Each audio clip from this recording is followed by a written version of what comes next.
Welcome to the last breakfast. Please enjoy the video. You begin by balancing wet and dry ingredients immediately.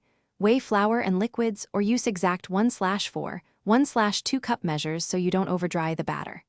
Add a liquid fat like oil or melted butter, about 1/4 to 1/2 cup per cup of flour, because oil stays liquid at room temperature and keeps crumbs moist. Use an extra yolk in addition to whole eggs. It adds fat and lecithin for richer texture. Once mixed, avoid overworking the batter to prevent toughness.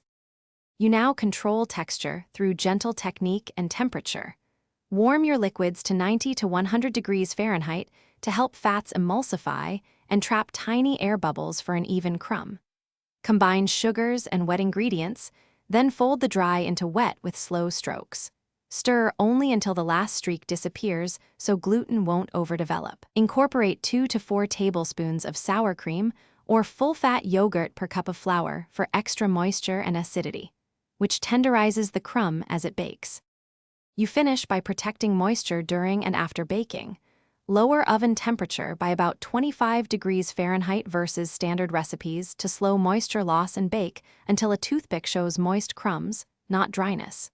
Cool the cake in the pan for 10 minutes, then transfer to a rack. If you need to store immediately, tent loosely with foil to retain steam.